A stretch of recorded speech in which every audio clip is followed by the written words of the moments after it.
വിശുദ്ധ കൊച്ചുത്രേസ്യയുടെ തിരുനാൾ. എല്ലാവർക്കും തിരുനാൾ മംഗളങ്ങൾ.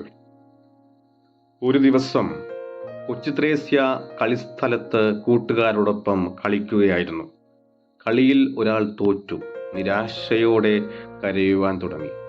പലരും ചിരിച്ചപ്പോൾ കൊച്ചുത്രേസ്യ അടുത്ത് വന്ന് പറഞ്ഞു, കരയേണ്ട, നീ തോറ്റാലും ദൈവത്തിന് നീ വിലപ്പെട്ടവനാണ്.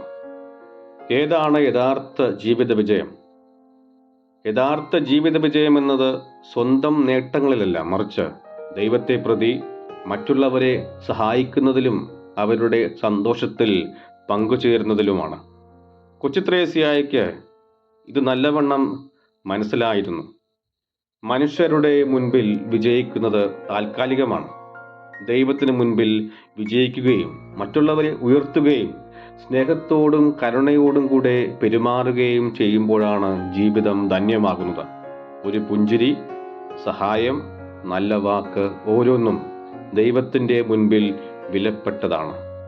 കൊച്ചുത്രേസ്യ തൻ്റെ ആത്മകഥയിൽ ഇങ്ങനെ പറയുന്നു: യഥാർത്ഥ സ്നേഹം എന്നത് മറ്റുള്ളവരുടെ തെറ്റുകൾ സ്നേഹത്തോടെ സ്വീകരിക്കുകയും അവരുടെ ദുർബലതയിൽ അത്ഭുതപ്പെടാതെ അവരുടെ ചെറിയ പുണ്യങ്ങളിൽ നിന്ന് പ്രചോദനം ഉൾക്കൊള്ളുകയും ചെയ്യുക എന്നതാണ്. അതുകൊണ്ടാണ് വിശുദ്ധ കൊച്ചുത്രേസ്യ താൻ സ്വർഗത്തിലായിരിക്കുമ്പോൾ ഭൂമിയിലേക്ക് റോസാപ്പൂക്കളുടെ മഴ പോലെ സ്നേഹം ചൊരിയുമെന്ന് തൻ്റെ ആത്മകഥയിൽ രചിച്ചത്. കൊച്ചുത്രേസ്യയുടെ വാഗ്ദാനം ഇന്നും നാം അനുഭവിക്കുന്നു. അവളുടെ ഇടപെടലിലൂടെ ലോകമെമ്പാടും അനേകർ ദൈവത്തിൻ്റെ സ്നേഹവും കരുണയും അനുഭവിക്കുന്നു. അവളുടെ റോസാപ്പൂക്കളുടെ മഴ ഇന്നും സഭയെ കുളിരണിയിക്കുന്നു, പുതുക്കുന്നു. അവൾക്ക് അറിയാമായിരുന്നു, സ്നേഹം നൽകുന്നതിലൂടെ മാത്രമേ ലോകം പുതുക്കപ്പെടുകയുള്ളൂ.